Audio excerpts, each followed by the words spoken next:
One.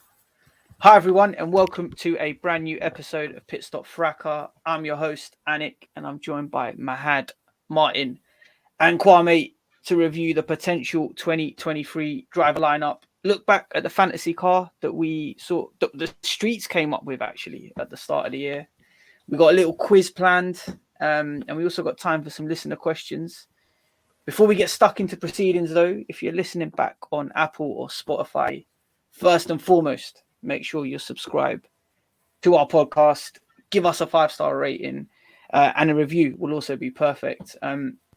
Also, when subscribing, please make sure you hit that bell icon or turn on notifications, because sometimes we release on Monday, sometimes Tuesday, even Wednesday, but we try and get a podcast out weekly for you. We got to work around the busy calendars, our cast. We've got busy calendars. Like today, we got to finish recording at 9:00 because some cast members are off to watch Love Island. One of which is Mahad. How you keeping, brother? I'm all good, man. This is my part-time job. I'm a Formula One podcaster / Love Island analyst. So I have to keep the priorities straight for all our listeners. If you are a foreign listener, you don't know what Love Island is, I beg you, just go on YouTube and check it all out. But yeah, I'm all good, man. How are you doing, Anik? I'm all good, man. I'm all good. Football season's over. Now just firmly focused.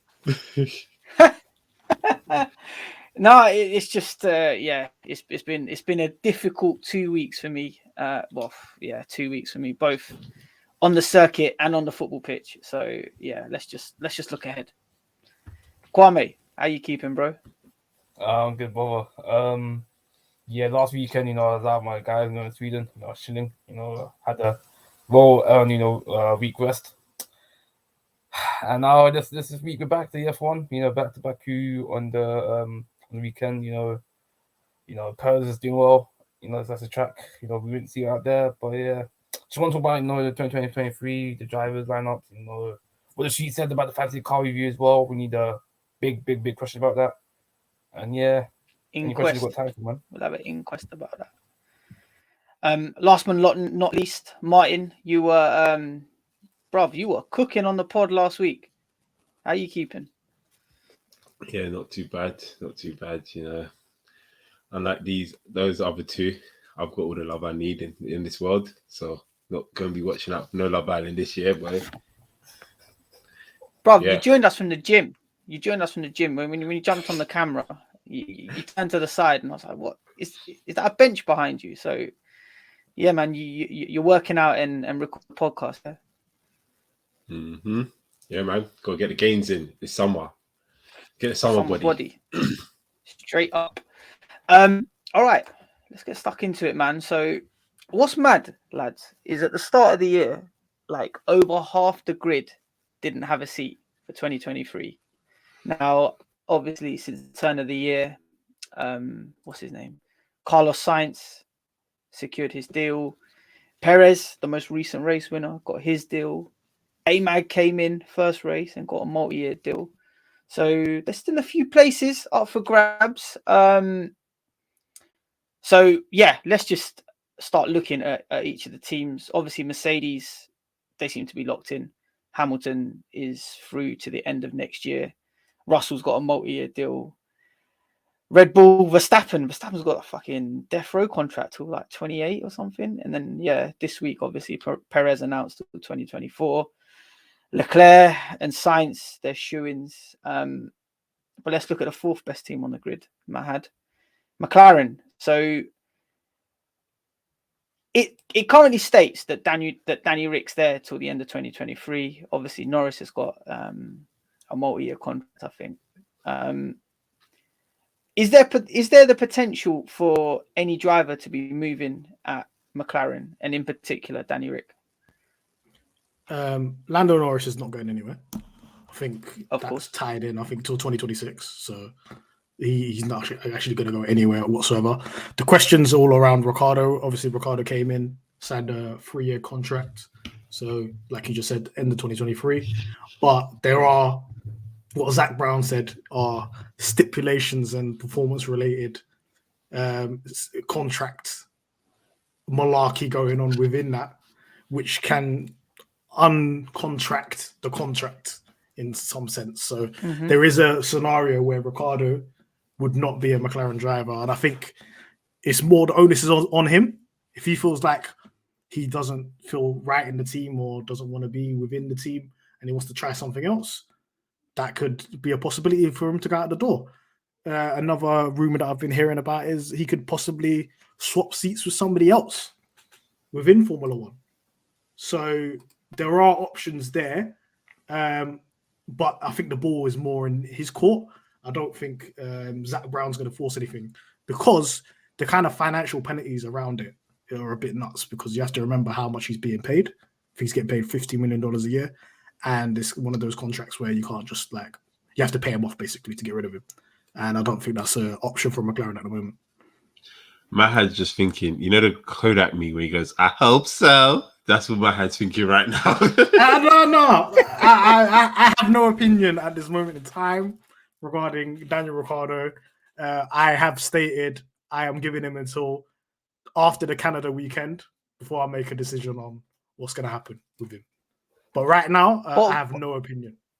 No, what can he do better to make you think that he deserves to stay on after Canada, which is in 2 weeks?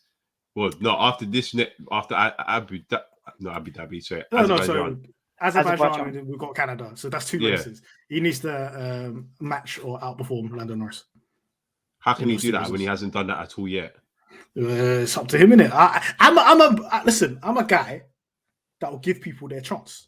I stated at the beginning of the season, look, Danny Rick, forget about 2021.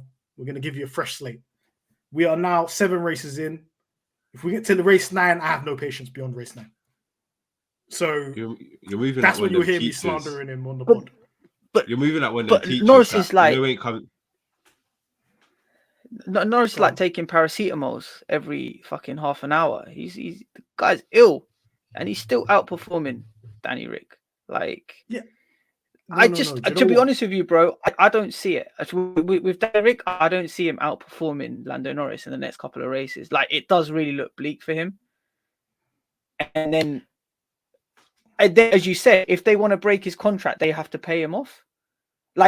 Is there no performance-related break clause or something to say, look, mate, if you're doing really shit, we'll get rid of you? No, I think it's the other way around. I think it's the more the onus is on him.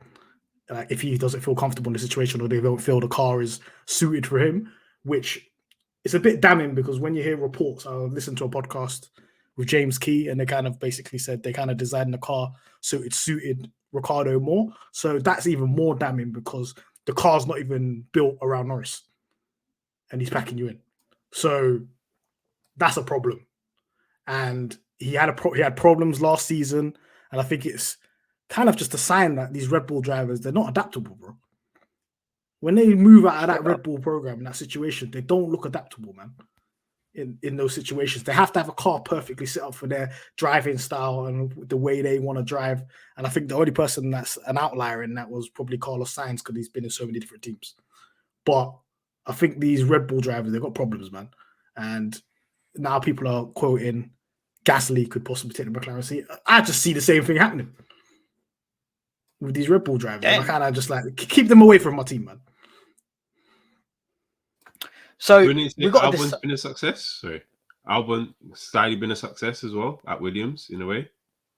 Williams is doggers, and you're but he's still doing. And it's Latifi, and you're playing, and you're racing against. No, but Latifi, I'm not talking about him against Latifi, but in general, Albon's having a relatively decent season, isn't he?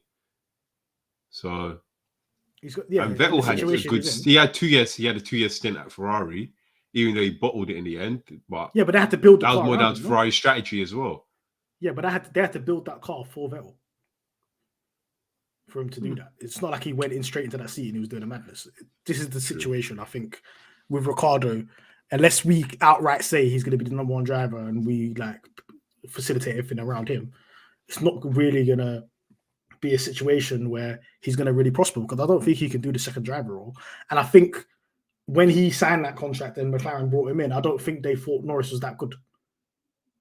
As good as he is right now.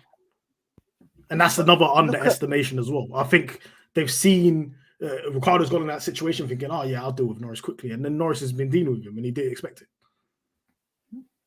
The worst thing is for me, like I have no opinion that Danny ain't got an agenda against him. I don't mind him, but like he's constantly getting outperformed by his teammates, and yet the dude is he just gives me the impression that he's just happy to be there. He's more than happy doing all this like media stuff, laughing and joking and, you know, cracking jokes and just being that lad around the paddock. Like, fair enough, I understand that maybe your character or whatever, but I just don't see any seriousness to the way he's applying himself. And when you're getting dunked on by a guy who's quite clearly ill, I remember on the like when that reporter was talking to Lando Norris just before the race, you could visibly see he was ill, and he's literally dunking on him. So I don't know, brother.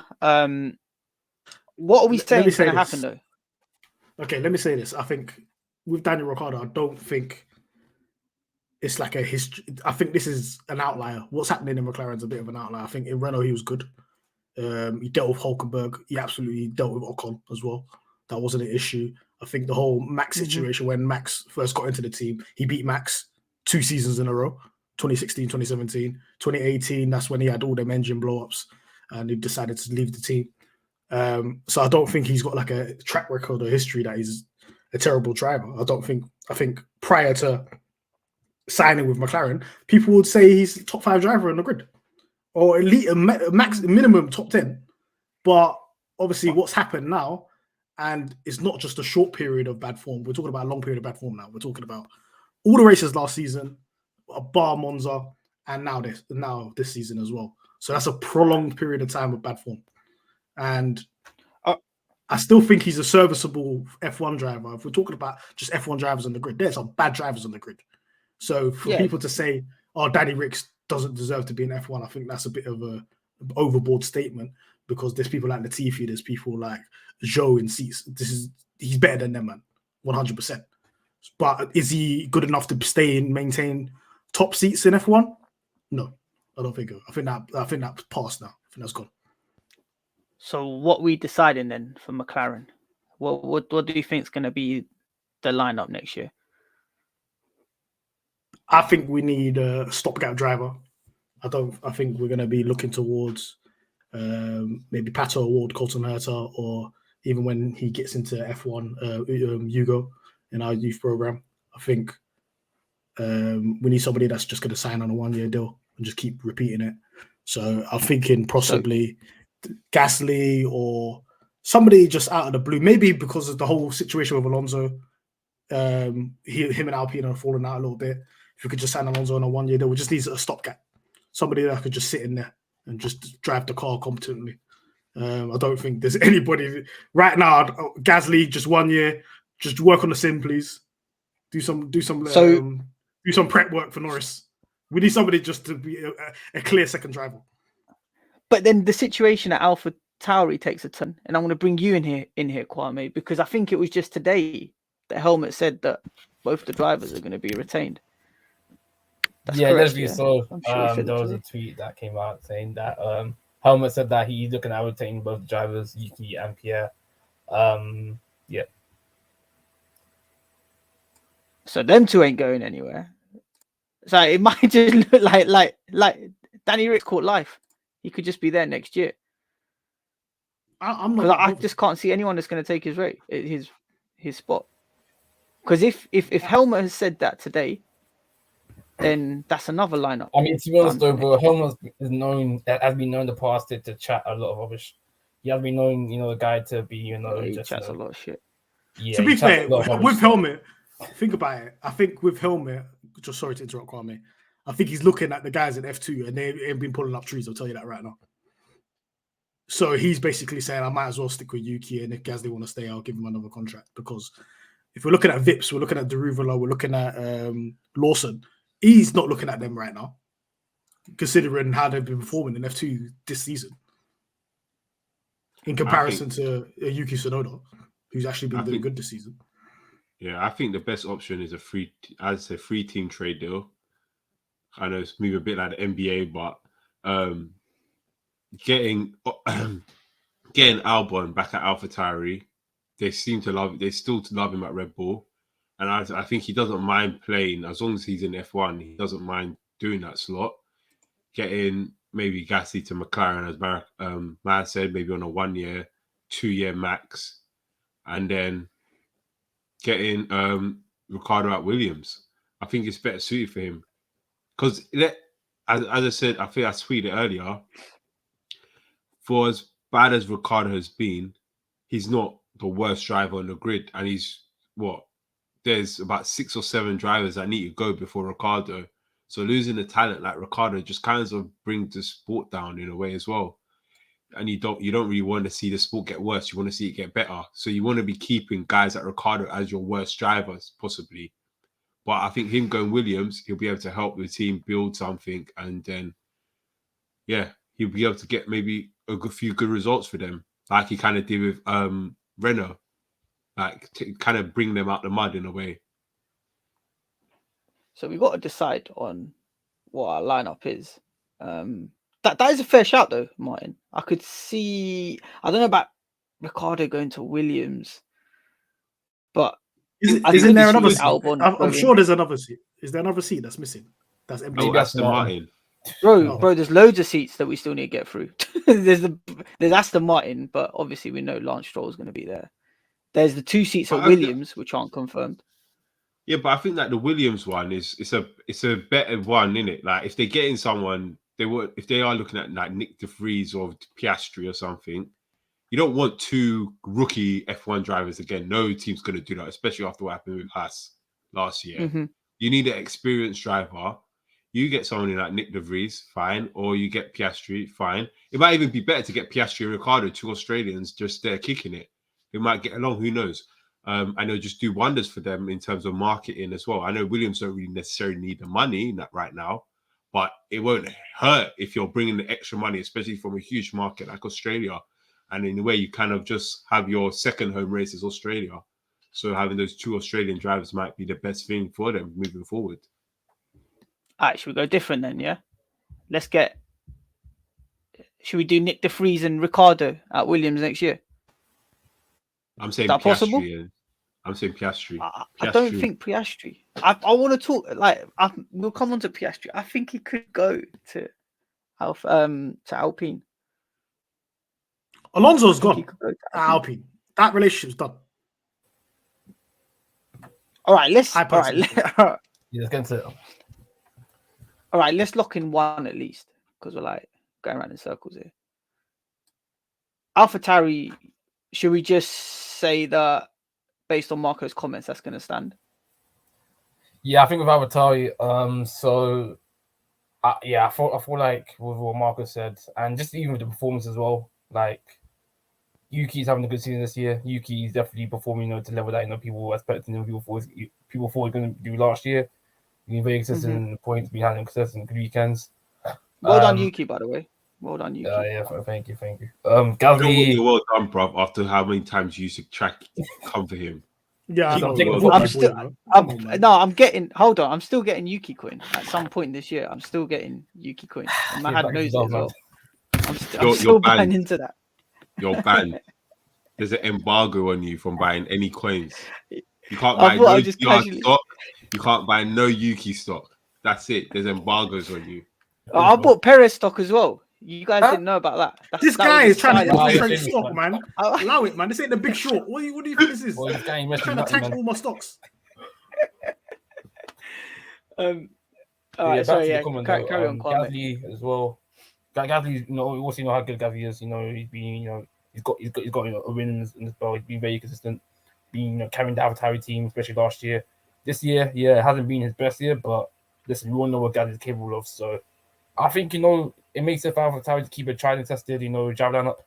Like Mahad said, Yuri Vips and Lawson and Derivla, they've been very Vips and Lawson especially. They've been very underwhelming this year in F2. I mean, they definitely have got the pace. Vips and pace in qualifying has definitely been very good. Lawson's been definitely very good at overtaking one up, but they might be bending and crashing in. The brother gene in them two are strong. Don't get me wrong, I got stock them too, and I rate them too, but the stock is too strong. The Rubler for me just mid. So it doesn't make sense for them to chop and change when they've got 2 test drivers there. Drivers still got potential in them as well. So even though they'll be in their third season next year as a partnership. So yeah, I'll look at them. How many times has Vips been in an F1 car? Because I'm sure that every time I've heard him been in an F1 car, he's binned it. Boy, No, he was fine. Barcelona was fine, right? I think he's only driven twice. Abu Dhabi as well.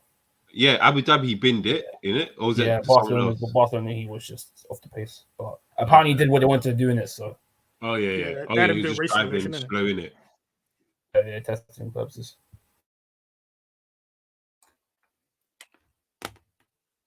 All right, so let's just say AlphaTauri is the same, with Gasly and Tsunoda.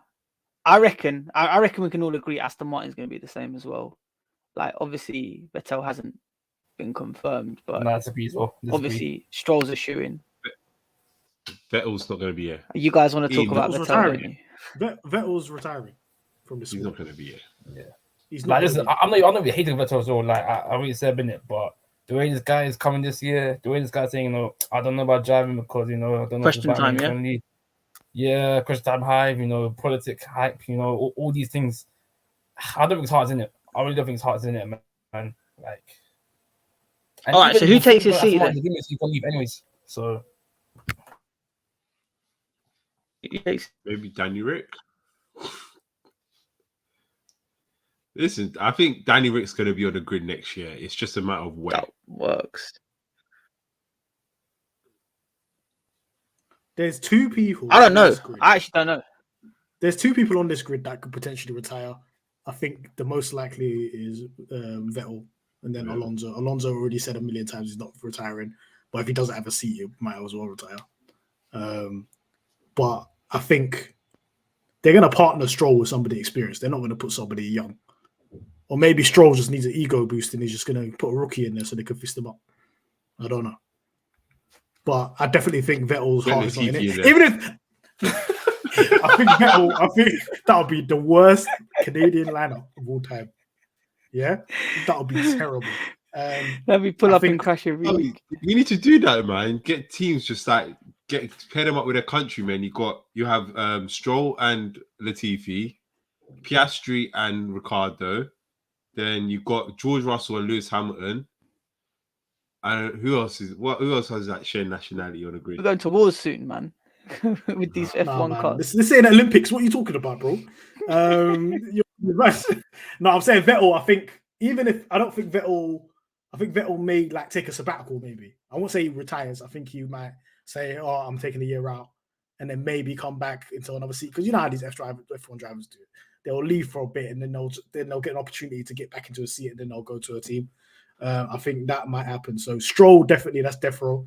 That's like the contract's not even a contract. It's just a verbal agreement with his dad. It's not even on a piece of paper. So he's you there. do what I say. Exactly. I think that second seat is, I have no idea. Ricciardo's a possibility. Gasly's a possibility. I don't know why Gasly couldn't land there, but obviously we've decided that Gasly's going to stay at AlphaTauri. Alonso's a possibility because there were huge rumors from before that Lawrence Stroll actually wanted Alonso instead of Vettel for that seat. But then Alonso decided to go to Alpine. So that could happen. So why don't we put Alonso there? I don't think Alonso goes there. I think Alonso wants to go somewhere where he can win a race. He doesn't want to go somewhere where he's just going to be another backmarker. He wants to go somewhere where he ain't won a race. He hasn't won a race in almost a decade. He ain't winning a race. He needs to come to terms with that. He's not winning. Yeah, but he hasn't been in a team that can win a race, though, man. Do you not understand anything? And hold on. His current team won a race last year. Oh, come on. Let's not be shameless, man. What are we doing? Half the grid was missing. And the red don't even happen without him. That is elite right there. Oh, my days. Oh. All right. Fuck it. I'm putting Alonso out Aston Martin. I might put Alonso at Aston Martin. Let's just do it. But, yeah. Let's just do it. Alpha, Zhou and Bottas. Oh. Bottas has got a contract, hasn't he? He's dead. Yeah, Bottas got a contract still for another year. Yeah, so that's what I meant. Them two again for 23. Zhou's gone. Zhou ain't got a contract. Zhou ain't got a contract. You can't just be there for 1 year. He's a rookie, man. Drip They'll give him another year. And drown. Kwame said it from time. Drip or drown. We're seeing him drowning. Look at let's look at the point differential between the two. It's shocking. Right, it's shocking. And if we see the quality, do you know the quality differential is over a second? What is going on here? Over 7 races. There's a 1 second gap between you. Come on. It's shocking, I know. Bottas ain't like he's very good at qualifying, but he's not 1 second better at qualifying. Obviously, rookie tax. But that Zhao can't be making this car look meaty. That's a good car. That car is better than the McLaren. So I don't know what's going on here right now. It's actually a good car. It's his rookie season. He'll be fine. I think Ralph's nephew is going to be in that car instead. No, I still think he's going to be at Haas because Haas is a better car. I don't think. Nope. Ralph's nephew's going to be at Alfa Romeo instead. Steiner's talking. I don't think Steiner wants him anymore, man. After all the comments he's making, if Mick's not picking it up, I think he's going to be at Alpha. All right. So my thing will be Bottas and Schumacher. Bottas and Schumacher. Ferrari ain't going to let him go, and they'll get him another seat. I don't see. It also depends on the Sauber deal as well, man. If Audi or someone could get another team, if Audi look to buy Sauber or whatever it is, then that's another possibility where you don't know where that can end up.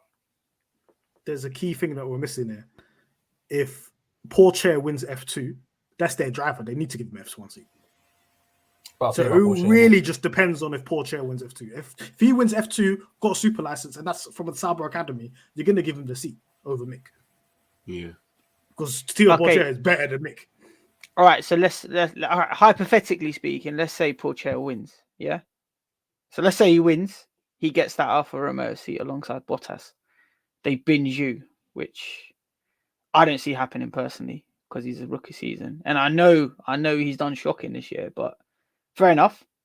And then at Haas, we saying Mick Schumacher stays on? I can't see it. I think he's... I'm being harsh. I think he's going to end up being a reserve driver for Ferrari. He can't. We can't do this anymore. Guys, I've been holding back for too long, yeah? Some of these F2 drivers coming into F1 are meaty. We need to lift the floor. This is terrible, man. This is terrible drivers, man, that are coming through. The thing is, though, it's too much of a big name to leave out. Like, he's still very young. So surname hype. It's going to be his surname hype, but he's still young. He's still young. You can't. He's got this, and he's got the surname. They're gonna try and push. They're gonna need to try it for another 2-3 years, man. I don't see them. They're gonna need him to drive. They're gonna need him to get proper experience behind the wheel before he steps up to that Ferrari seat. And now Sainz has signed on as well. Yeah, issue with Ferrari is a bit of a chock-a-block because, like you said, you know, Sainz already signed a new deal. Leclerc's their guy. Even Alfa Romeo as well. Like their deal is like the whole Zhao got the seat anyways in the first place because Ferrari redid a deal with Alfa Romeo where now they don't have control of the second seat no more. So essentially, they put all the eggs into basket with Haas, and Haas have got like a base in Maranello as well, and they've got some like Ferrari design as well. Like Steven Wester used to be part of the main Ferrari team, so I feel like Mick. Yeah, I feel like they're putting the eggs in the basket with Mick. I can't lie. I think they'll give him another year. Third year deal. If that third year deal he's still performing below par, then they'll give him. But I feel like they'll give him another year. And besides, Ferrari have got no other reserve drivers themselves. Like Robert Schwartzman, obviously man's rushing it, so you can't go there. Callum Eilert, he's an IndyCar. We do media up there, I can't lie. And then they've got other people that go with Leclerc's brother, who's an F3. So they're banging the certain tax Ferrari, man. So yeah, I'll give Mick another year. It has to be honest. All right. So I think we all agree then.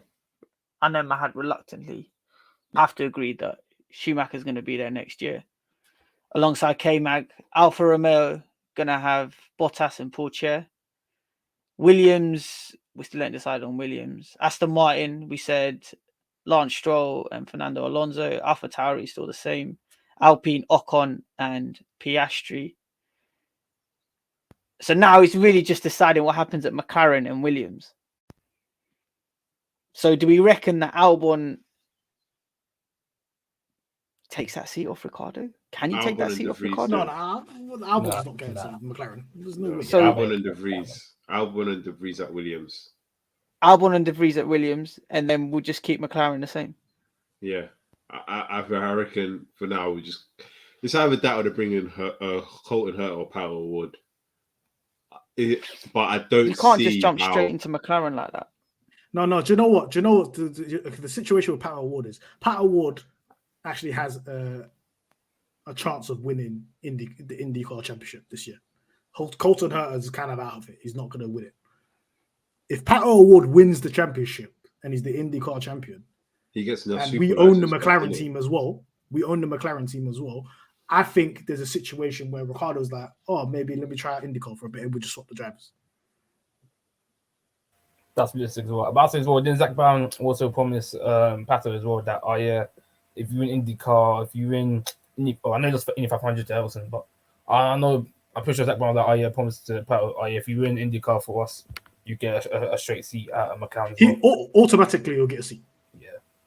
So and he's second place now. Ricciardo's out the door. So. Ricciardo's out the door somehow. They're going to put him somewhere. Obviously, it's in his control where he goes. He either goes to an F1 seat that's available, or he's got to have that IndyCar seat right there because we own both teams. So, but if Pato does win the championship, he's definitely coming. Without a doubt. Even Pato though, I remember reading wasn't the issues with McLaren and Pato about contract or whatever. I don't know how he signed him now. He's on a 5-year deal now. Oh, okay, cool. So he signed an extension with McLaren. So when you he signed with McLaren Indy, we own both teams. We can just, it's like kind of like a feeder club thing with football. That's kind of like AlphaTauri and whatever. And Red Bull. All right, let's say he does do it then. So we'll have Pato Ward straight in instead of Ricciardo. Got Lando Norris there, and then bringing up the rear. More than likely, it will be Nick De Vries and Alex Albon. So that's our 2023 lineup. That's going to be mad, you know. So Albon what's Alpine? What's Alpine is Ocon and Piastri. So Alonso and we're saying. So who's on the streets? Ricardo's is on the streets. Boy. Wait. There's one seat still not. I thought. Who's in the Aston Martin seat then? We put Alonso there. Oh. You're mute, Mahad. Mahad, you're mute. It's more likely Ricciardo would be in that seat than Alonso. Yeah, I think so as well. You put Ricciardo there. I think, yeah. You put Ricciardo there instead of Alonso. All right, well, we got there. Alonso needs to go win Indy 500. What's he doing? That's what he needs to go do. Maybe Alonso needs to win a race. My master Elson's running Indy 500 before me, Listen, if he wins the Indy 500, he gets the triple crown. That's like the highest prestige in motorsport. What's he doing messing around in F1 when he could claim that accolade? He's been a backup. And he probably could do it as well, you know. He's wasting time. If Marcus Ericsson can win Indy 500, you can win Indy 500 because Marcus Ericsson was bad. All right, for the sake of maintaining Alonso's fragile ego, we'll ship him off to Indy 500 and get Ricciardo in at Aston Martin. We got there eventually, lads. 35 minutes. Let's look now at the fantasy F1 car that we put together at the start of the year. So this was done prior to any livery reveals, any sort of engine information we had, any sort of ideas on aero, and we put a poll out to the streets looking at different areas when it comes to deciding your F1 car. So which engine would you choose? Which team principal would you choose? X, Y, and Z. So the first one would be, which engine would you put in your ultimate 2022 F1 car? The streets voted unanimously for Mercedes at 67.8. Now, in my view, Mercedes this year, in terms of reliability, have been very good as an engine. But I think when it comes to picking the best engine so far, it's easily Ferrari, or when it lasts a race, the Honda straight Red Bull powertrains. Any thoughts on that, guys? You know what? Yeah, you're gone. I think Mercedes might be the best option. I can't lie. Still, yeah, I don't. They haven't won a race. Yeah, but that's more down to errors, not actual the engine. I don't think the Ferrari engine is. I mean, I know there's a little bit of talk about this. They haven't turn the engines up, but I think that Ferrari engine just been all hype at this moment in time, and the Mercedes engine, we haven't seen its true potential. I mean, we saw part of the potential at Barcelona when they got the aero right for the car that weekend. And because of its reliability has improved, I think it generally might be a decent shout. Maybe not the best one, but it's still quite a very decent shout for an engine this year. As we know, you can't really rely on the Honda Red Bull engine, because that thing could blow up at any point. Like every weekend, there's some point where the engine's like, oh, it can Playing go. up. So yeah, I think in terms of reliability, in terms of actual speed as well, it's very similar to the Ferrari. I think the only problem it has is a cooling issue for hot, especially in hot weather races. But apart from that, I think it's a decent shout. So I'm not mad at that shout from those streets. Kwame, what's your thoughts, bro? I agree with Martz. I love Martz too long.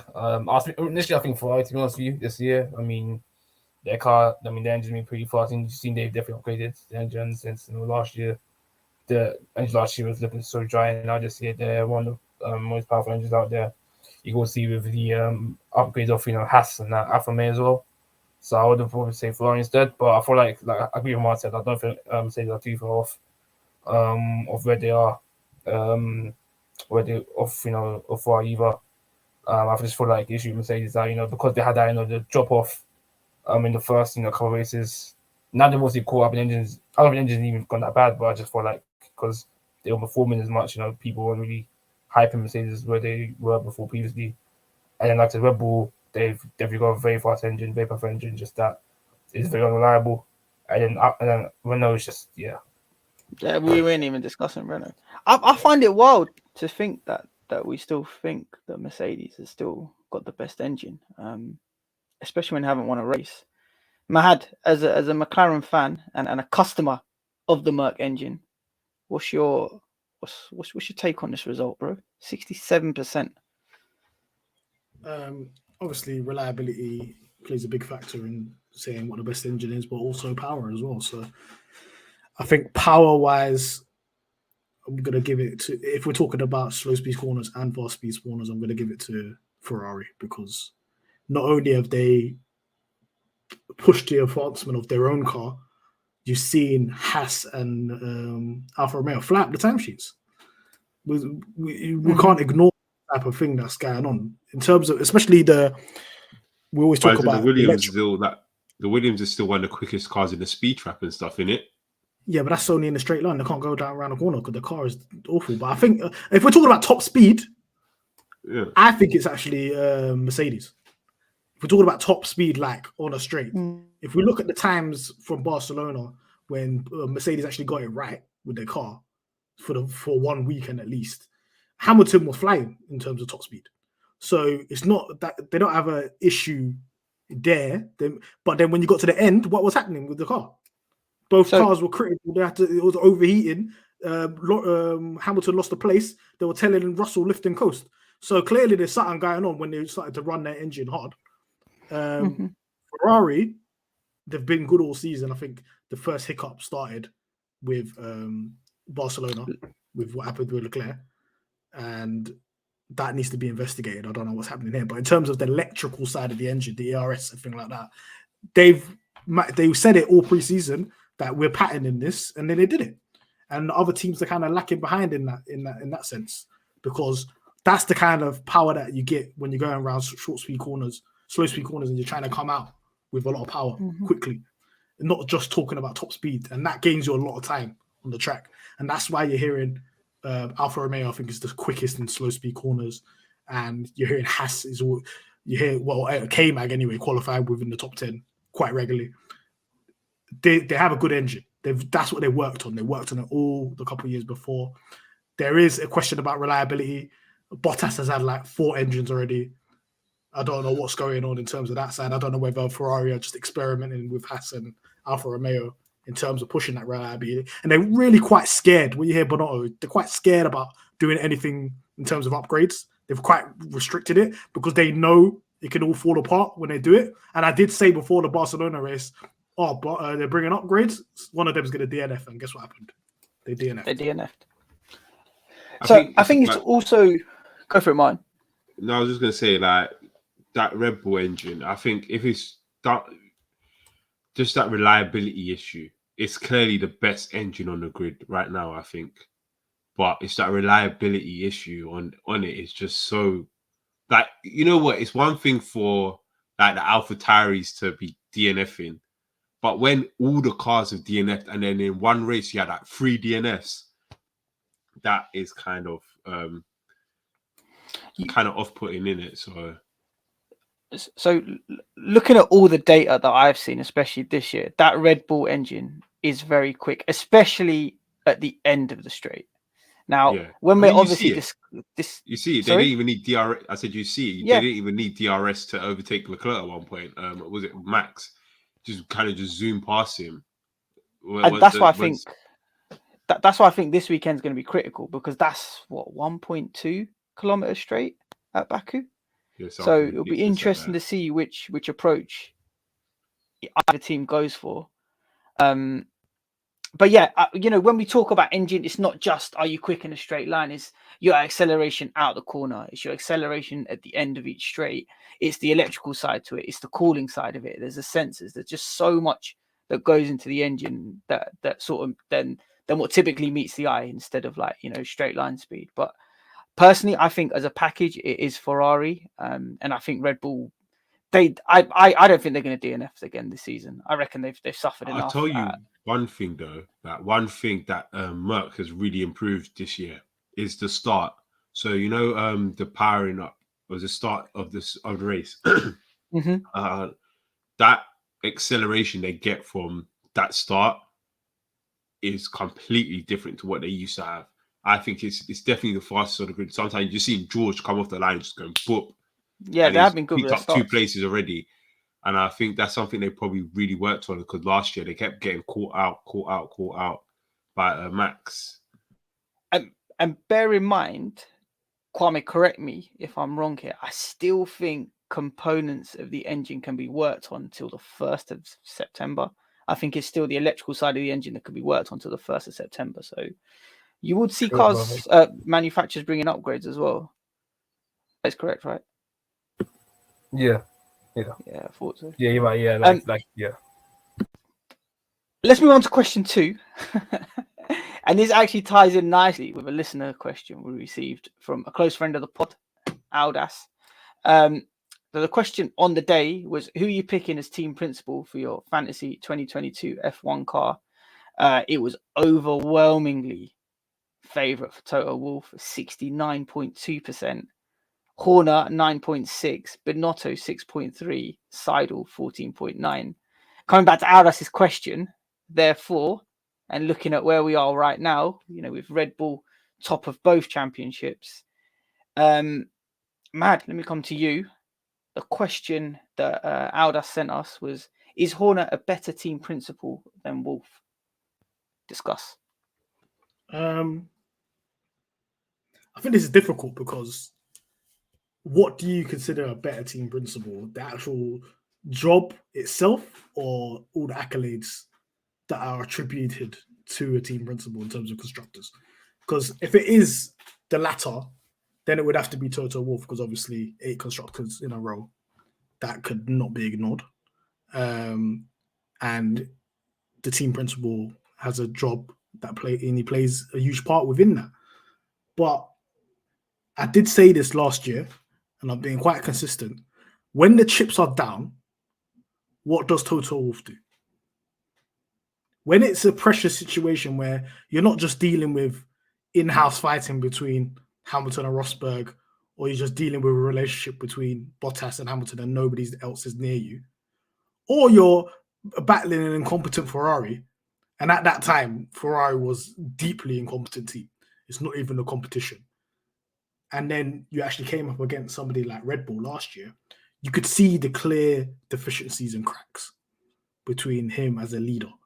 And one thing that kind of stood out to me quite a lot was a lot of it's weird to me because I would say, obviously, Horner, personality-wise, is a horrible character. He's an arsehole. He's not somebody that you're mates with, you know what I'm saying? And Toto Wolff seems like the nice type of, good guy, type of boss. But I'm not gonna lie, Toto don't back his drivers, man.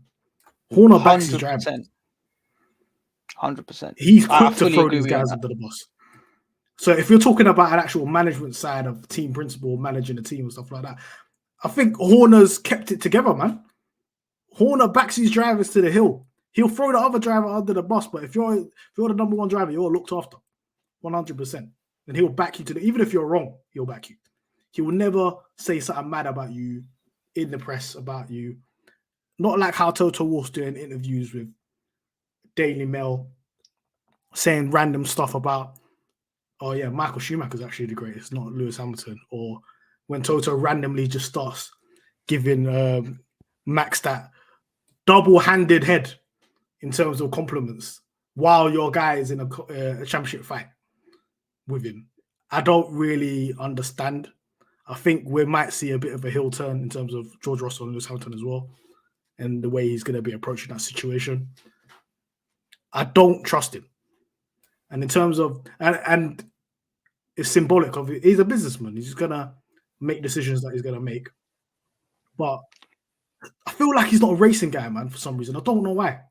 I don't know why I've got this inkling about me that he's decisions, money, and business first before that racing team is taking the racing game.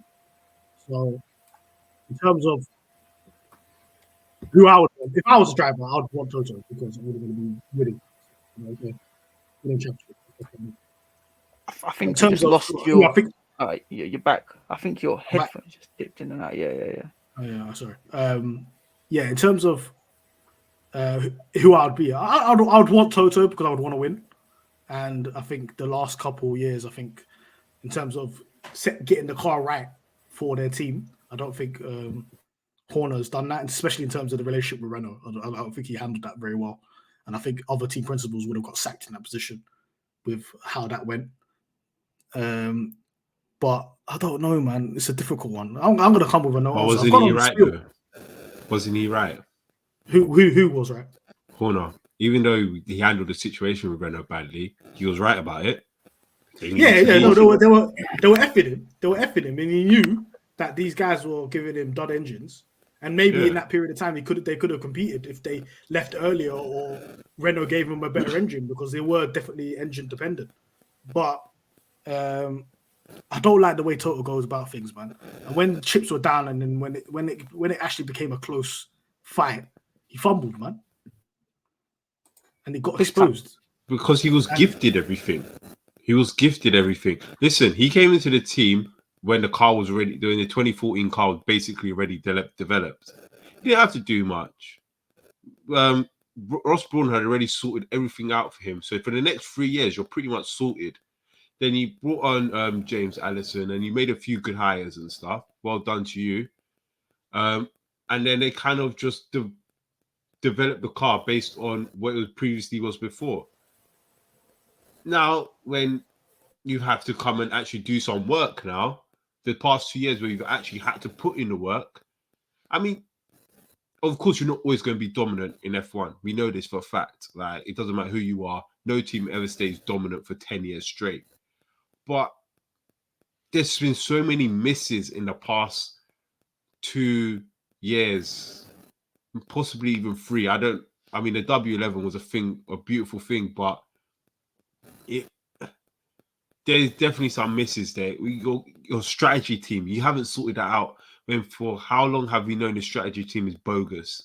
You're all right. I can't blame you for the aero team. You tried something new, it didn't work. That's fine. Your handling of certain situations, especially last year, was appalling.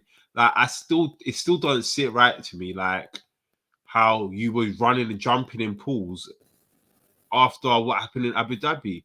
It just, I get you're celebrating Bottas and everything, but for me, as when you know Lewis Hamilton is your number one driver. Martin, sorry to interrupt you. What are you at the end of the 2021 season. What about Bottas? Are you celebrating? Are you celebrating the fact that he helped them to the constructors, or like what did Bottas actually do for them last year to celebrate? I suppose that's what you're doing. You're helping. You still won the constructor, so it is something to be happy about. But for me, it just doesn't sit right on the way you are acting, especially when you know you're a person who's going to be filmed when you're in such a high position. Kind of just want to see a bit more like, just a bit more understanding and stuff. Like it just didn't feel right at all, especially when you saw how Lewis was after it. And I mean, obviously, I know he probably would have tried to speak to Lewis if Lewis didn't want to say nothing. Fair enough, and all that. It just doesn't. And this was hours after the stewards just told you that you're this. You know what? He had no intention of appealing. I promise you this. Toto Wolff had no intention of appealing the race result in Abu Dhabi. No way. Never in a million years. This guy, I mean, he's really is starting to rub me up the wrong way. Oh, but the clearest example, last year, Austria, Max puts 30 seconds on the grid. The first thing he comes out and says, "Oh, we're focusing on our car for 2022." All right, fair enough. Put this seed of, what do you call it, optimism in everyone's minds that, oh yeah, you know what, Merc are gonna, do fantastically well next year. Yeah, they're gonna be smashing it because you know what, they smashed the turbo hybrid era. And then as the season goes on, I described him as like the Pep Guardiola of the F1 scene. He loves the camera on him. He absolutely loves it. He's always there post-race. Whenever a crazy incident happens, he's chucking his headphones. He's jumping on the radio. Oh, no, Michael, this, that, and the other. And then even in Drive to Survive, he's turning around saying everyone's got a target on their backs. Like, he's just a liar. And it's just really, really rubbing me up the wrong way because they're literally nowhere this year. And personally, I have to blame that on him, and I have to blame it on the design. And we're going to come on to it later. But I really think this zero side pod concept is just an absolute joke. And they're not going to win a race with it. He's trying to be like Horner, but he's not Horner. In a way, like he's doing things that Horner does that I don't like about Horner. And it just... Listen... As I said, sometimes you have to dance with the devil in it when you want something, and that's what we as Lewis Hamilton fans are doing. We're dancing with the devil, and we're bearing with it for now, innit? But as I said, I'm not a big fan of Toto. I think he's done great things for the Mercedes business, and obviously the F1 years where they've done well, but I really feel things are starting to unravel a bit here now. But if he could bring things out of the mud and come back next year, I suppose my thoughts will change. So we'll see how it goes. Kwame, what's your take on this? Disclaimer: I'm not a Rebel fan, despite my avatar pop. But yeah, I agree with Mahad and Martz said on Twitter. I try to keep it short and sweet. Like, yeah, I don't think the guy is proper racing head Mahad said. Definitely more business savvy in mind. That he came from a business back anyway. He was an investor before he was in F1 anyways. Briefly raced. And like Martz said, I feel like he's done everything there, like handed to him and applied to him as well. Because 2014 he came, the car race developed. So I mean, from 2014 to 2017, you didn't need to do much work, so the chips were there in the hand. And then, like Martz said, the 2017 to 2014, no changes.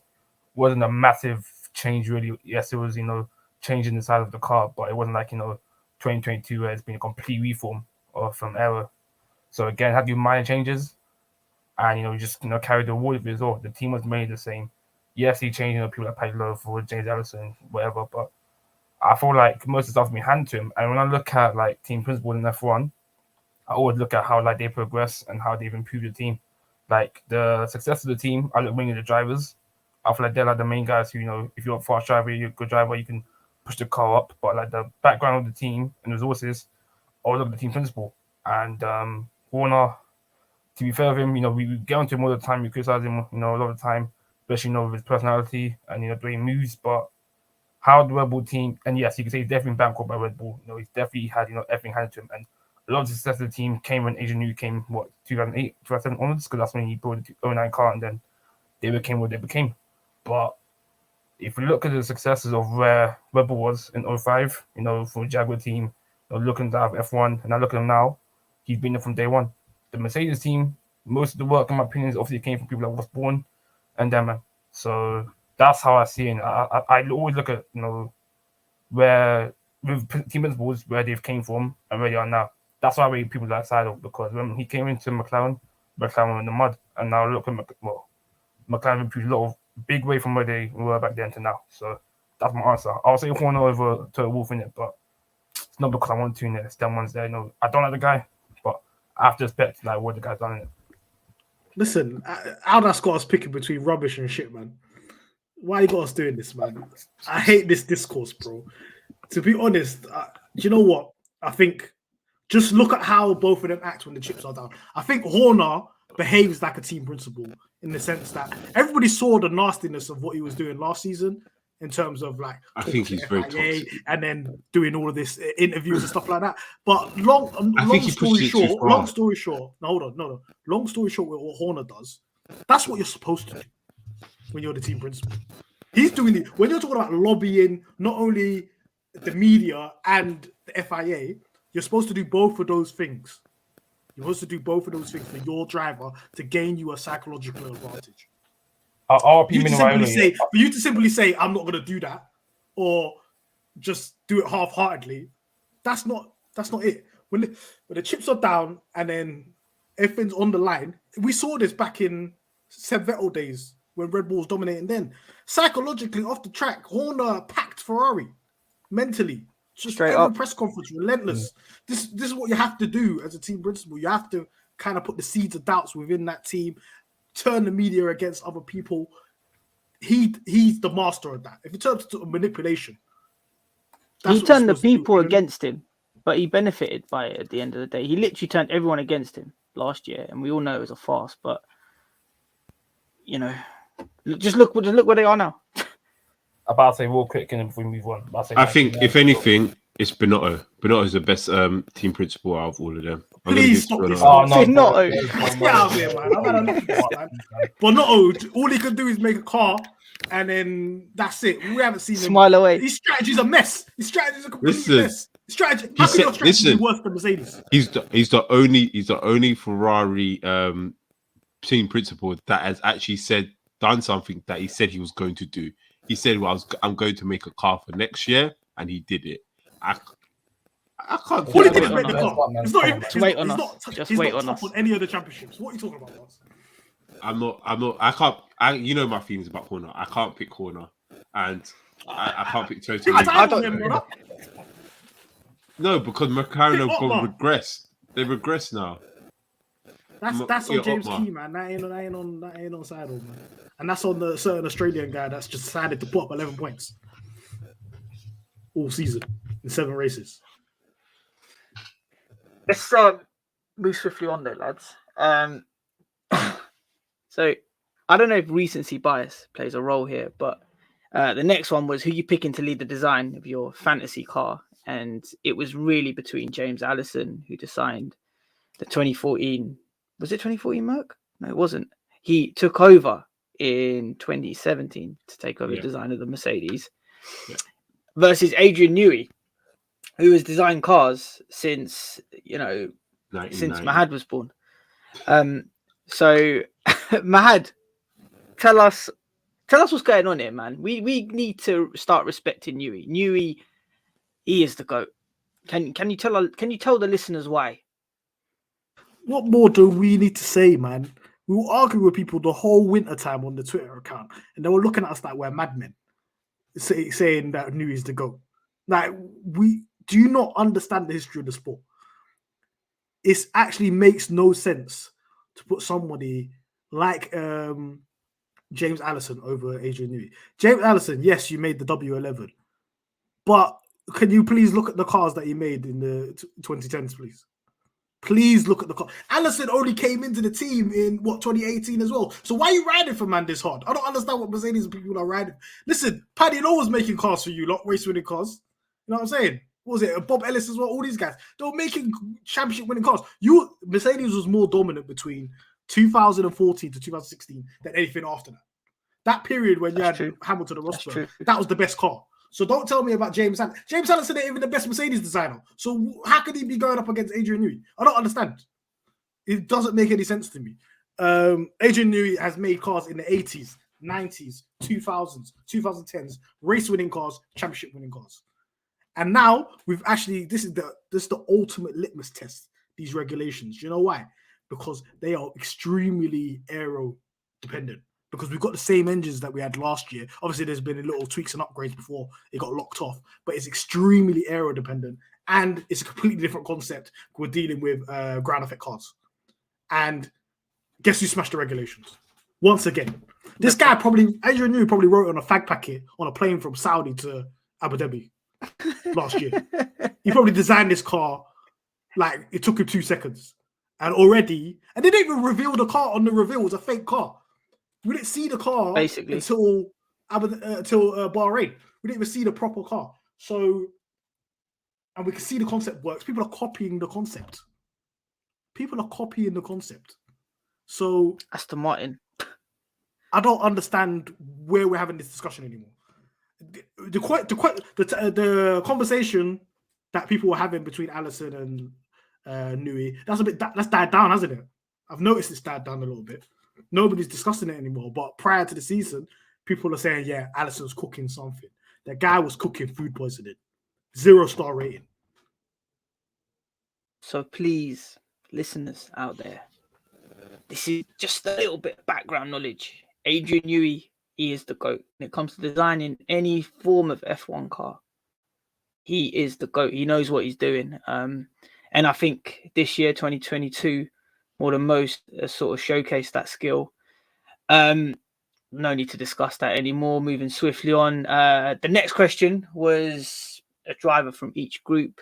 It was between Leclerc, Russell, Norris, Gasly. Leclerc won that. I think that's quite cool. I think you probably deserve to win that. Actually, Group 2 though, I want to look at this. So it was picking a driver, like a second driver, if you like, for your team, and then it was between Sainz, Ocon, Perez, and Ricciardo. Now, Kwame, the one that strikes me most here is that Sainz got 68% of the vote, Ocon got 11.5%, Perez with the lowest got 8.7% of the vote compared to Ricciardo. Now, if you look at what Perez is doing this year, I mean, what, race 7? He could be in a championship fight. So, yeah, man, look how far Perez has come since then. I mean, calm down, brother, but championship battle. Calm down. But Perez has had, a very good season this year. He has had a remontada. He has had, he has upped his horses, as we would say. Last year he was very, he was definitely buying the pace on Max. Now this year he's definitely closed the gap. I'm pretty sure he's the closest to his teammate, I believe, of all the other drivers. So Perez, definitely, should have more votes, that's done this time this year, especially the fact he's behind. He came last in that vote behind Ocon and Ricciardo as well. Ricciardo, you're talking about him early. He came last. We know he's finished. Ocon put Ricciardo ahead of Perez. Yep. People Ricciardo and Ocon ahead of Perez, which even Mahad shaking his head, man. And yeah, if you know Mahad did buy stocks, yeah. So I thought Perez definitely would have more votes this year. He's definitely having a better season than Sainz. Who's a better driver? I probably say Perez, to be honest, but only very slight. But I'm saying that I still think Sainz would probably win the vote due to Perez's affiliations. But yeah, I mean, yeah. This is the reason. Check this out. This is the reason why nobody's got Perez stick on anymore. Because towards the end of last season, everybody just stopped rating Perez. I was the only one left. Even though he did well in the last 4 races, he was really good. So yeah. And then we're seeing him start this year. No allowances made for him in terms of it was his first year in a Red Bull car. He done much better than your Gaslys and your Albons. I don't understand where the disrespect for Perez comes from. I feel like the issue with Perez is that people put like their standards way too high, because when he was in the Racing Point, when he was in the Force India, he was that guy. He was in the midfield. He was up and he was competing against like the top half of the field. Like he's always the best of the rest. So I feel like when people saw Perez now, they thought, oh, all of a sudden he's definitely going to be that guy beating Max even, or head to head with Max. Like when that's not the case. Like first of all, that's Max's team. Second of all, Max is a generational talent compared to Perez. Like people should really understand what Perez is. He's a very, very good consistent driver, very, very good on street circuits, very, very good with his tires.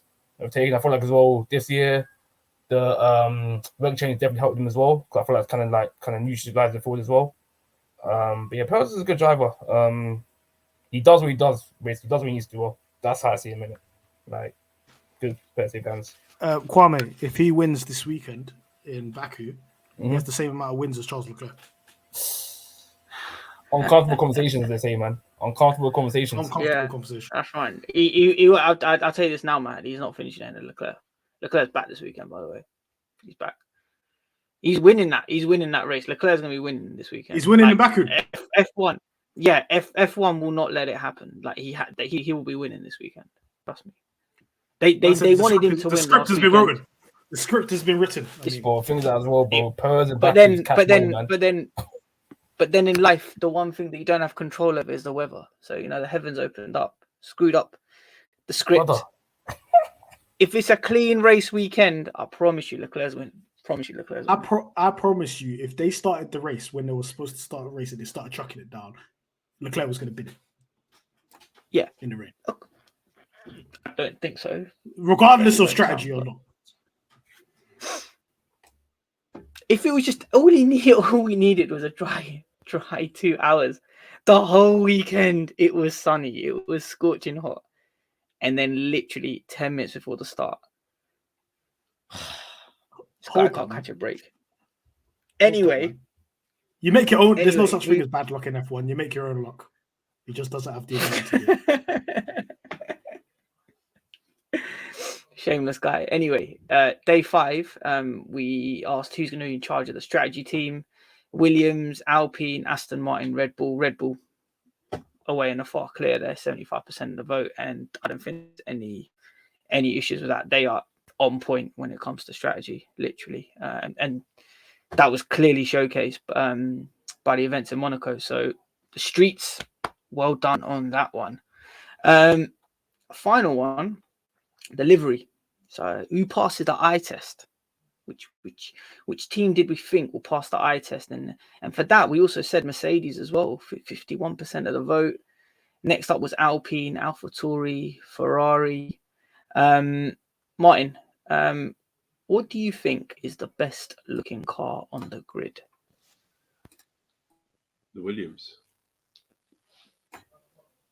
Williams, yeah. Nasty, disgusting. Why? Why the Williams? I look at the Williams, to be honest. Because he's a Williams fan, that's why. No, it's not.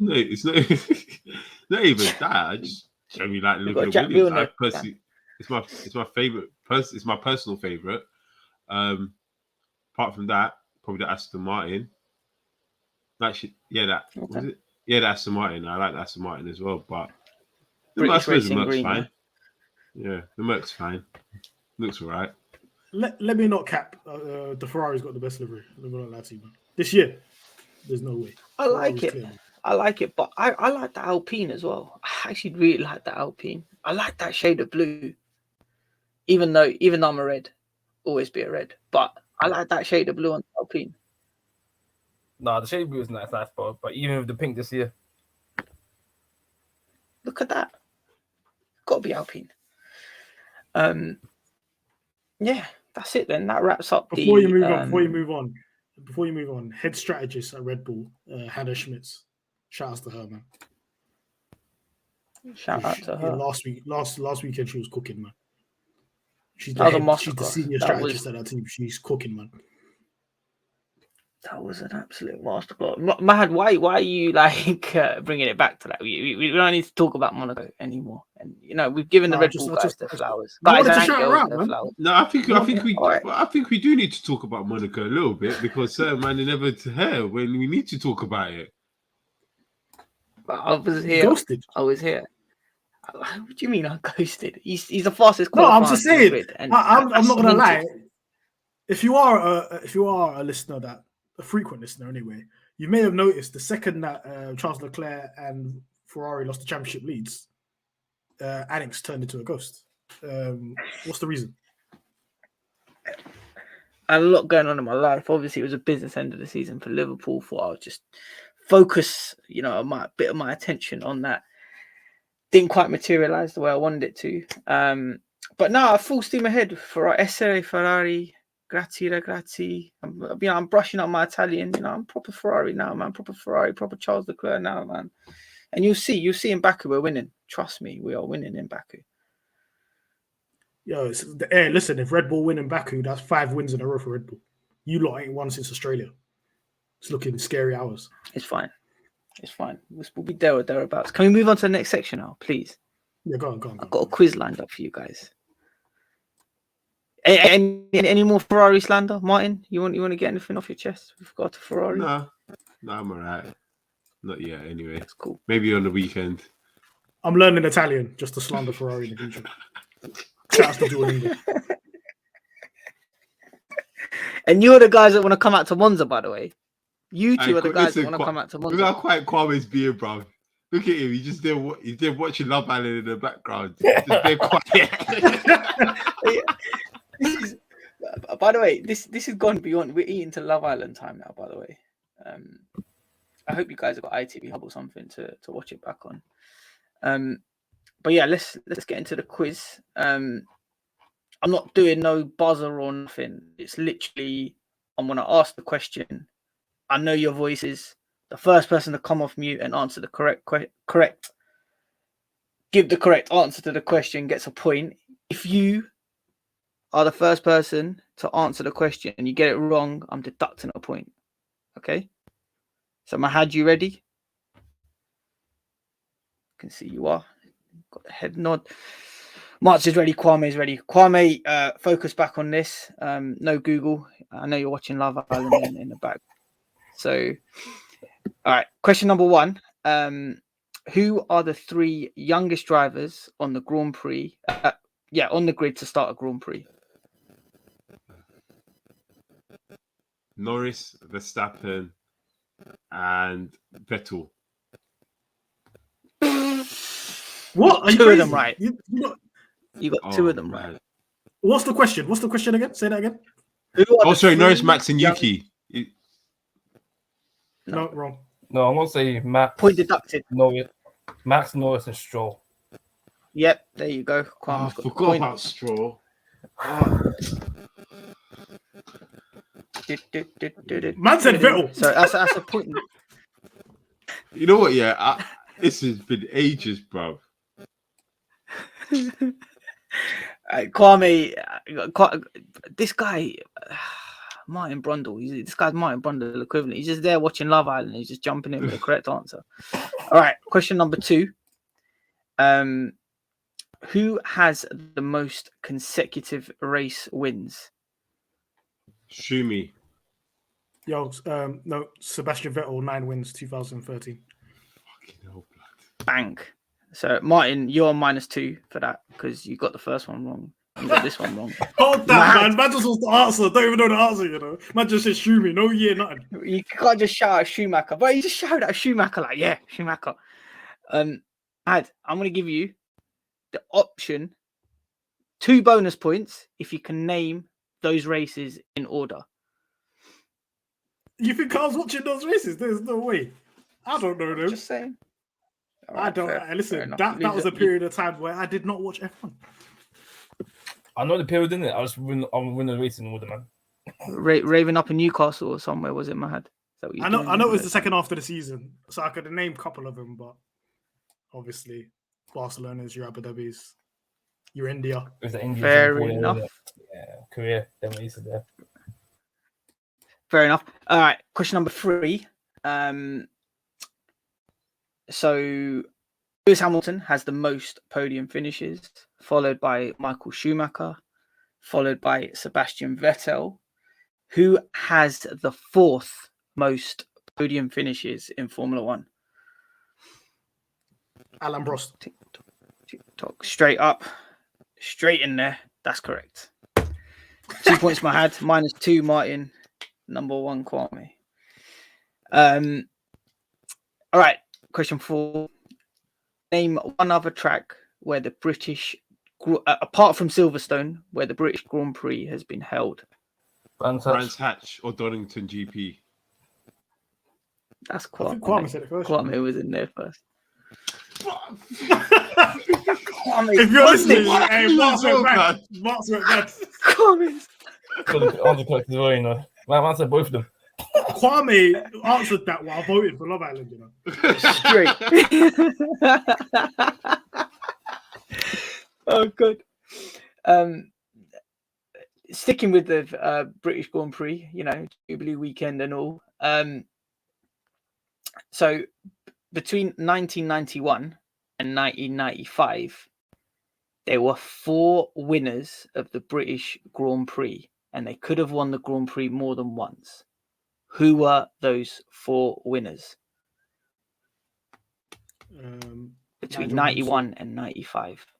Nigel Mansell, Damon Hill, Ayrton Senna, Michael Schumacher. I might be wrong. No, they're British drivers. They're British drivers. All 4 of them are British. Yes. Yeah. There were 4 British winners. I said Nigel Mansell. I said Damon Hill. That's 2. Nigel Mansell, Martin Brundle. Martin Brundle ain't won the races, man. What are you talking about? Get this guy out of here. Get this done out. Okay, all right. Anik, can you just confirm that 2 of my questions are right? I said Mansell. I said 2 of them are right. 2 of them are right. Mansell and Hill, you got right. There's one other driver.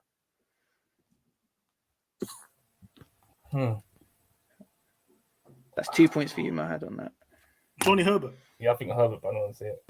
Straight up, Actually, Herbert. no, Mahad, you on 5 points. Said it. That's right. That's right. It's Johnny Herbert. 1995. Johnny Herbert better than Brundle. Come outside, Brundle. He's too busy on a grid walk, man.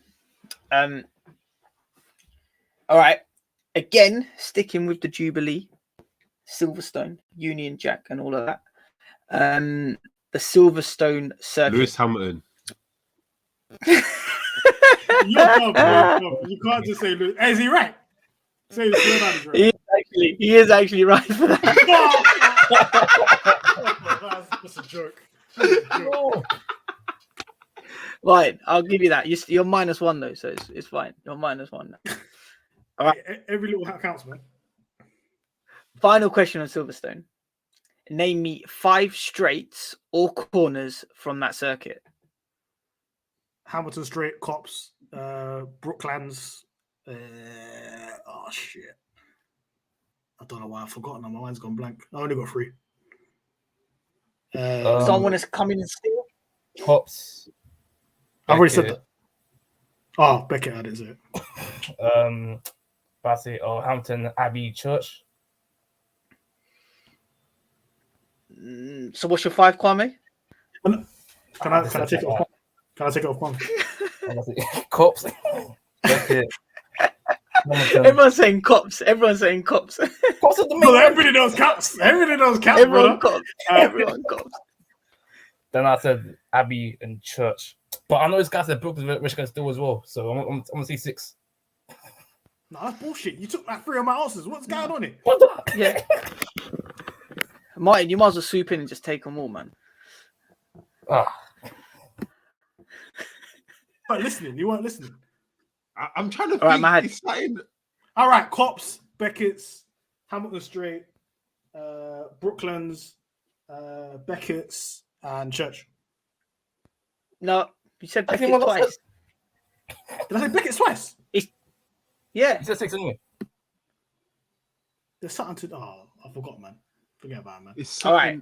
By the way, you kept one saying that goes Church. into Beckett's. It's the one that goes into Beckett's. Yes. I'm trying to... begins with M. The little things you don't want to be around. They crawl around. Yeah. People eat them on TV. Maggots. Yes. Maggots and Beckett's. Ah. Maggots and Beckett's. Maggots and Beckett's. Cops. Brooklyn. Is that a pop quiz, brother? And Hamilton.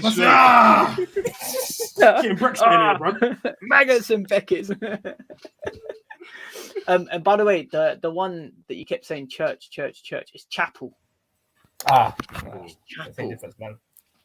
I knew it was something to do with Talking the about church. mute, Mahad. I knew it was something to do with the church. By the way, none of you are getting points for that because all right, that's fine. But I said it.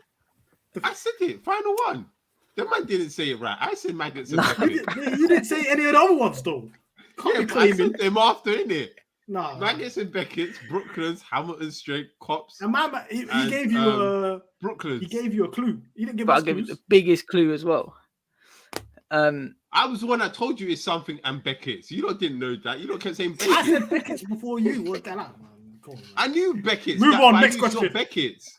It's not just Alright, Beckett's by itself. Why are we listening to a guy with minus points, man? I ain't got time, man. All right, we'll move on. We'll move on. As it stands right now, Mahad, you on 5 points. Martin, -1. Kwame, you got 2 points.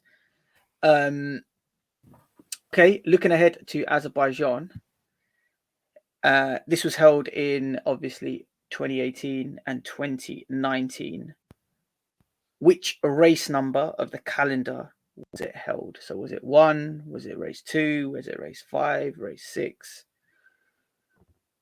Race 4. Bang! Well done, Martin. At least you don't end up on minus points. Unless you call out the wrong answer next time. Cool. All right, final question. Sticking on with Baku. Which two drivers had a tyre blowout in the 2021 race? Oh, sure. Stroll and Verstappen. How much Perez was that? Oh, my days. Well done, Martin. Good point, man. Martin gets that. Martin's ended up with positive. He's got positive. Martin just came through at the end there. But Mahad, you got 5 points. Martin, you got 1 point. Kwame, you got 2 points. Any listeners out there? If you took part in the quiz, you found it too easy, make sure you drop us a DM. Make sure you get us in the comments, and we'll get you on. And then we'll put your wheel knowledge to the test. But yeah, Mahad, you are the scholar. Unfortunately, Martin, you're the scrub. Better next time. All right, let's get into the listener questions. We had quite a few, didn't we? So we covered off Aldas's one. I saw another listener's question that I quite liked. Let's see. Oh, it was the one from close friend of the pod, cast member, Chris. So I'm going to direct this one to you, Kwame. If Mick gets a podium this season, will the people slandering him be willing to apologize to him in German on the pod? This guy, man, brother. I haven't personally slandered the guy in it. Like everything I've said has been banter and passing in it. You know what I'm saying? I haven't came for the guy. Everything I've said has just been for jokes really and retweets.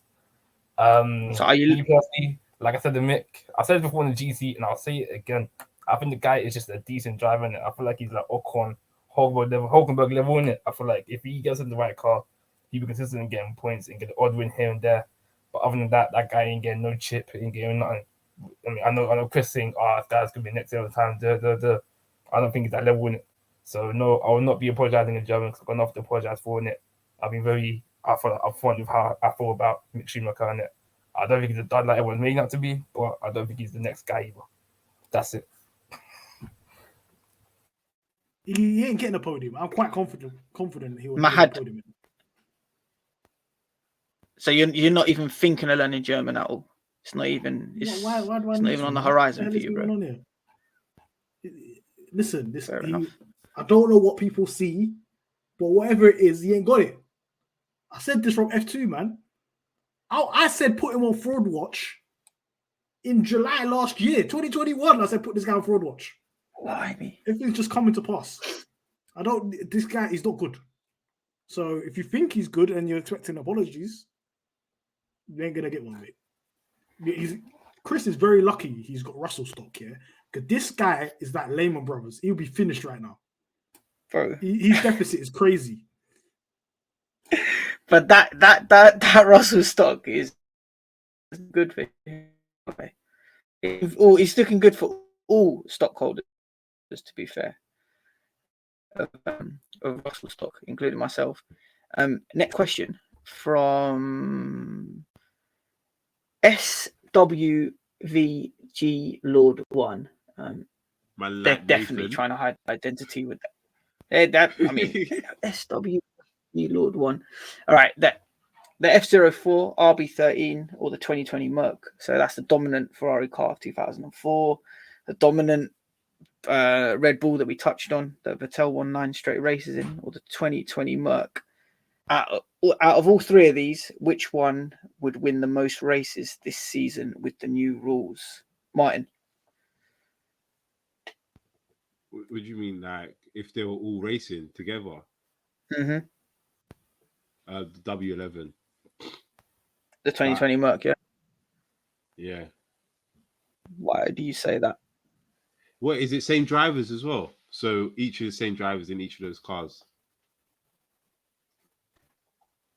So that Schumi and them. Maybe he's just talking about constructors. For the purposes of the pod, yeah. Maybe he's just talking about constructors.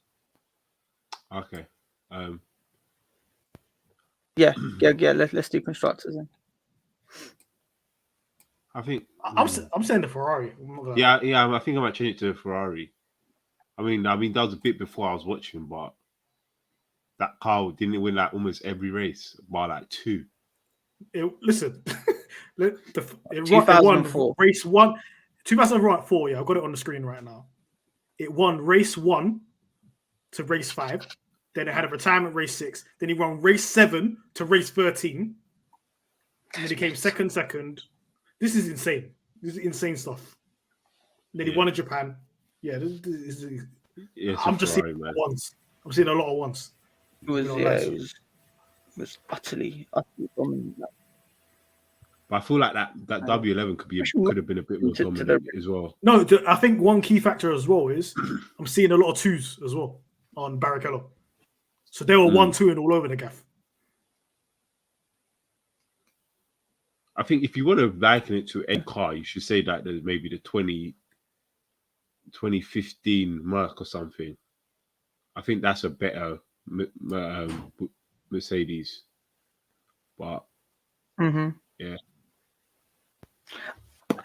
give it to Ferrari. You know what? We've got to give it a special. But I want to give a special mention to the RB13 only because it made me a bit of money. Don't want to give away my age here, but I was gambling back then. And it was literally every single race. Vettel win. And it was literally just such a dominant car as well, especially the back end of 2013. I remember it so well. Like, this guy was just winning race after race. Yeah, it won 9 races in 2013. Oh, I wonder where you heard that from.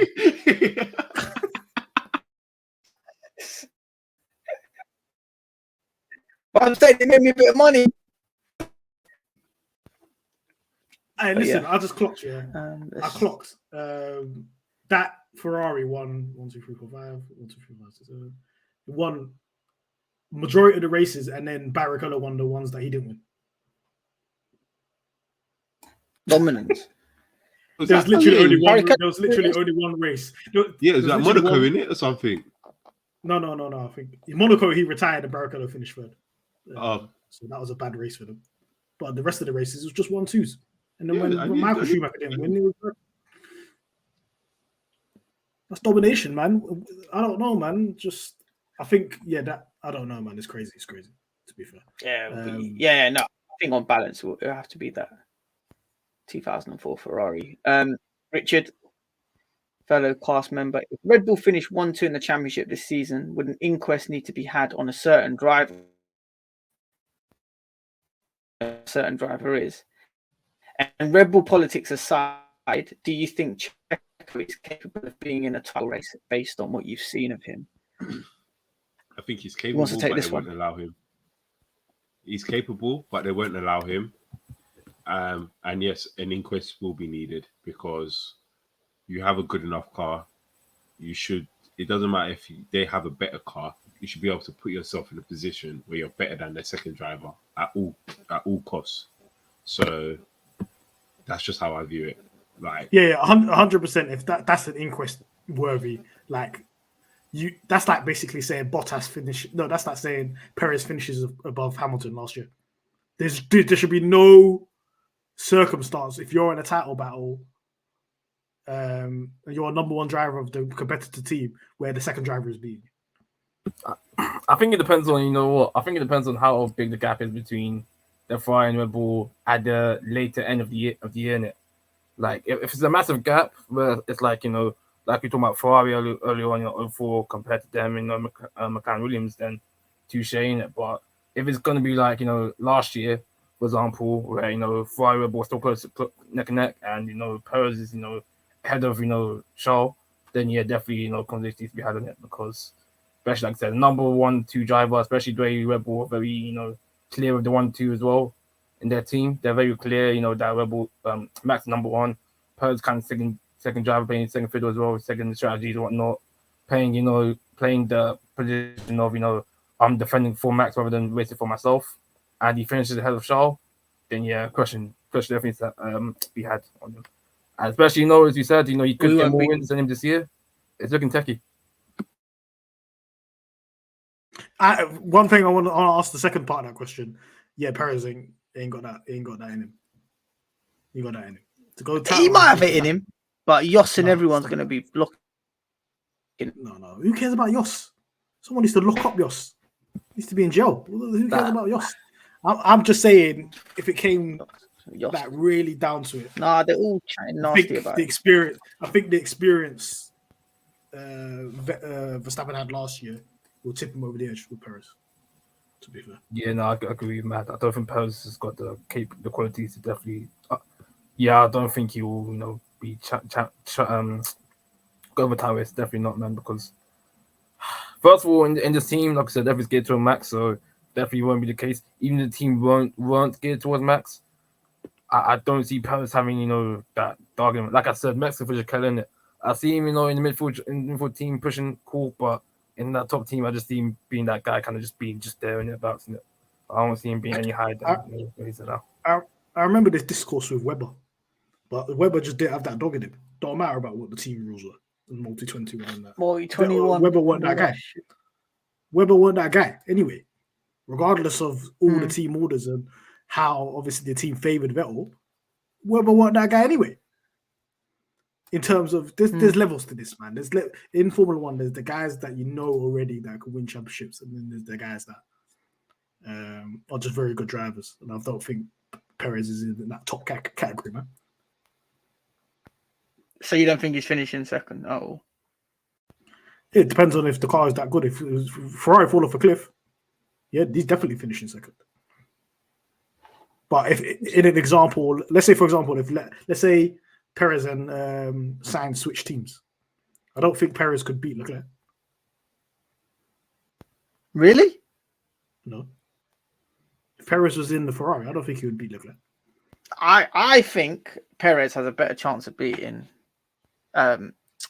I think Perez has a better chance of beating. No, you're not doing this because you're trying to do underdog mentality. You're trying to buy stock, that man. Yeah, you're not doing this. You're not. We doing know this. you slandering Checo last year. Stop that, man. Stop this nonsense, man. I want to hear none of this. I am the only. I thought I could get away with that one. I actually thought I could get away with that one. No, don't do that. All right, fair enough. Mr. Polo. Last season, Max had the most laps led, and his fans said he deserves the championship because of it. This year, Charles is leading comfortably with laps led. Should they give him the championship because of it? We all know the answer to that question. But yeah, I suppose in all seriousness, it just goes to show, like, you just got to take that checkered flag at the end of the day, innit? You can lead as many laps as you want, but if you're not leading the last lap and come that checkered flag, you ain't getting them points, are you? I think that question is retarded, first of all. And the reason why I think it's retarded is we're 7 races in. Verstappen led the most races last year at the last race of the year. Like by the end of the season, he had the most laps led. Yeah. Leclerc could lose that by this weekend. But I think he could lose that record.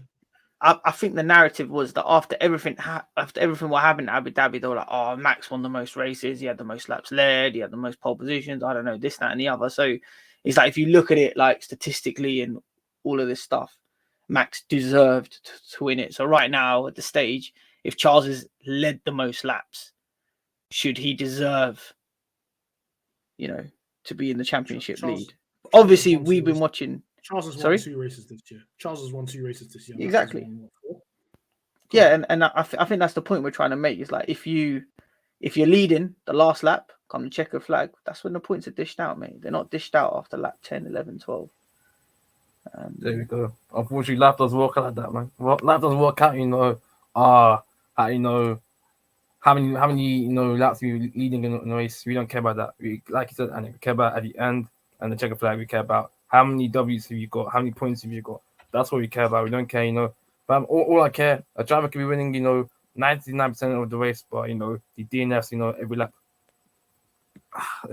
It's the way the quick crumbles, man. Unfortunately, because of it's so ironic we're saying this. Sorry, Kwame, to interrupt. It's so yeah. ironic we're saying this after Abu Dhabi, but that was as well, isn't it? That was a joke. Yeah, that's different. That was a whole. What we saw in Abu Dhabi was. Yeah. That's been screwed over. But I'm saying that in terms of reliability and not being shagged by the FIA. In terms of reliability, unfortunately, your car's not reliable to win the race. It is what it is. You got to move on. So, Mr. Polo, hold on, Mr. Polo. What's happening with your boy? You're saying 2022. Why are we coming back to Charles Leclerc? Because he told me that Leclerc is faster than Hamilton in 2021. He was saying that. So where's your boy at? Let me know. I thought he was supposed to be the world champion. Where's he at? 22 Leclerc's faster than Hamilton, but I don't really want to discuss that. Not on today's pod. Can we just? For listeners, I'm hosting the pod. The back. If Perez wins, Leclerc's finished. I'm letting the streets know right now because you have equal wins with Sergio Perez. Look at he's had so many more races. Look at the wins in the per midfield. start. He's been in the top team for 2 years. He's been in the top team for not even 2 years yet, and he might surpass Leclerc. Let's not do this. He won't surpass Leclerc. All right, final question, Martin. Going to come to you. How's your workout going, by the way? How's it on that bench? Looking all right? Yeah, man. Yeah. Good, man. It's been a good 1.5 hour workout podcasting from the gym bench there. Who do you think is the most well-run team on the grid? Oh gosh. You gotta say it. You gotta say it. Better say McLaren. AlphaTauri. Oh, come on, them. They're a joke. Have you seen their strategy? They're a mess, man. I wouldn't even vote for us, man. I can't lie. Our strategy's a mess, man. Nah, I think we know who it is. Yeah. Them lot, the energy drink company. Man. Them man over there, yeah. Them man, yeah. Fair enough. It's McLaren. Why is it McLaren? Certainly not McLaren. Come on, man. Let's look at it around, man. Come on, man. You haven't turned nothing around. You've had Since 2 Ron Dennis good has left races and all Whitmarsh, season. we've turned it around, man. We've got the best pit stops on the grid. By the way, you guys in the construction, man. Pit stops. That's enough for me, mate. Williams had that last year, man. Williams were finished at 20th place. They were having fastest pit stops. Let's not get gassed over that, brother. But, by the way, allow me, man. Hold on. Who's third in constructors right now? Mercedes. Yeah, yeah, they would be. And where's McLaren? Wait, if Mercedes jump from we're fourth, Mercedes, we're not 6. What do you think this is? Hold on. If Mercedes jump from 1st to 4th, oh my god, Toto. We ain't catching them because Georgia, that P5. Gets P5. We got listen. Imagine. We are 4th in constructors with only 1 driver. Damn. Imagine are you far and away from thingy Mercedes? Yeah. Third is gone. We ain't catching them, man. Yeah. It's over. But it's all right. Ferrari could jump from 3rd to 1st. Never know. And on that note, that is who I think is the most well-run team in the grid. Just need to sort out a little bit on the strategy side, and I reckon we'll be Did you say Ferrari? Yes, Ferrari. I say this, man. You want to say Ferrari, man. Look at the leap we made. Look at we came 6th in 2020, then 3rd last year, and now we're knocking on the door for top spot. Like you've been developing the cars in 2019. And you had the blueprint from Dominicali and Bro. Listen, all you needed to do was what read the instructions, and you still get the strategy messed up. I told you, they just need to give us. They just need to give us one look at the answer sheet. You know, you're doing exams. You know, you do like exams, and you're only doing your maths questions, and you have a look at the answer sheet, and then you look back and oh shit, that's what it was. We just need a quick look. We just need a quick look at the answer sheet, and then we'll just scribble it down. Listen, why are we stopping listeners' questions here? I just seen one. It says, when is Anik gonna have a VONC on the crimes he's committed on this podcast? Hold on, that is not a listener. That is not a listener question at all. Hey, listen, I'm looking at it right now. When is this happening? We'll have it sometime soon. I mean, but I'm walking away from court free. You can speak to the jury. Bro, you're getting indicted on RICO charges. You don't walk away from RICO charges. I'm clean. Actually, Anik, we've got a good question. What's that? Have you seen it? The F2 question. Yeah, I was going to ask you guys that one. I think we established they're all mid, innit? We're hearing all mid. Then I thought after going over what we spoke about in terms of 2023 drivers and what you said, who could we get in to replace them? So the question itself was, if you get rid of 5 drivers in F1, what F2 drivers would you replace them with? Is it a like for like switch, Mahad? Just Awas and Porsche. Okay, I'm not going to say which 5 drivers are going to get thrown out of everyone, because we did that on Twitter. Put a question out, what 5 drivers would you want out of it, and who would you replace them with? And I saw some meaty names. Whoever you are out there, you added us some terrible names to come in F1. All you've done is you took a bin bag, you've put it outside, and then you brought another bin bag in your house. Basically, full of rubbish. That's all you're doing with F1 right now.